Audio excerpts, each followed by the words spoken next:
how you count can be just as important as what you count. And that matters because different questions require different approaches. In this video, I cover two ways to tally, count and distinct count, and demonstrate their impact on real-life scenarios: community engagement, social media analytics, and email management. Before I dive in, let me quickly disclaim that this video is for general information purposes only and is not business advice. To understand the difference between count and distinct count, you only need to look at a single column of data. The count will include every value towards the final tally. In this case, 10. A distinct count, on the other hand, will only count unique values.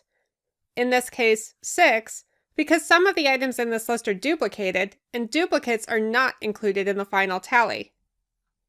Now, it's of course the case that knowing what is duplicated, or even knowing that there are duplicates, can be informational. But the counts themselves can also impact your understanding of what's going on, and that's why it's important to choose the right count for the real question at hand. Let's take a look at some examples. Imagine you're running an online community, whether that's a Facebook group, circle, Mighty Network, or something else, and you want to know how engaged your community is. Simply counting how many posts are made, how many comments are made, or how many reactions a post gets might tell you whether folks are engaged at all. And that can help you answer the question, how active is this community?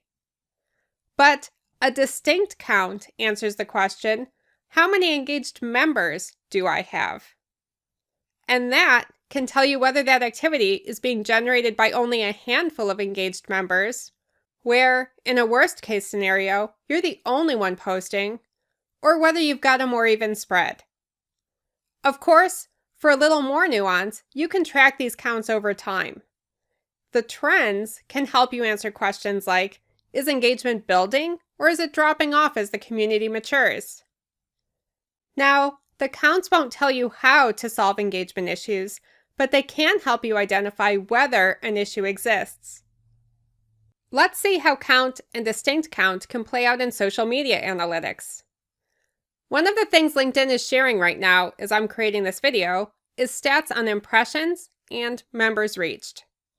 Impressions is the count of how many times your post appeared on people's feeds. Members reached is the distinct count of how many people's feeds it appeared on, even if it popped up on their feeds more than once. And the impressions count can be significantly higher than the members reached count. Why this discrepancy? Based on observation, it's not uncommon to see the same post on your feed multiple times, especially if you've chosen not to engage with it in the first place, or it's by someone you've engaged with a lot in the past.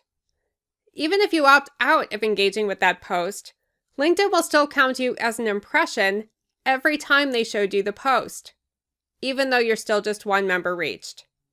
And so, to answer the question, how many individual sets of eyeballs did I get on this post, which can be an important marketing stat, the count you want is members reached. If you want to know how many chances for engagement were given to those eyeballs, that's impressions. Count and distinct count can also have an impact on your specific approach to email management, specifically helping you answer the question, why am I spending so much time in my email? Because sometimes it's not just inbox zero that matters, but helping you understand the nature of your inbox influx. To that end, one of the things you can do is count the number of emails.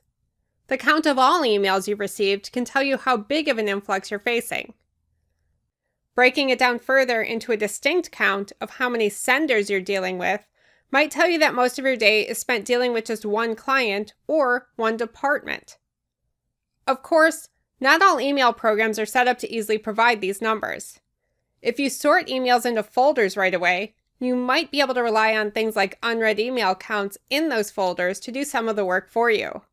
The point here is to get a bead on what's going on. So think of this as a 2 to 3 week analysis rather than a lifelong data task. As an extension, a deeper dive into the content of those emails, using counts to tally what you spend your time dealing with, can tell you things like whether you need to clarify a process, supply a template, set better boundaries for response time or chain of command, and so on. If this video helped you, drop a comment below and let me know. If you've still got questions or want help with a data project or strategy, whether that's for ideation, implementation, or training, reach out to me, Barbara Olsavsky, the owner and data strategist at Blou Designs LLC, on LinkedIn or at bloudesigns.com. And don't forget to like, subscribe, and share this with someone else who needs it. Thank you for watching.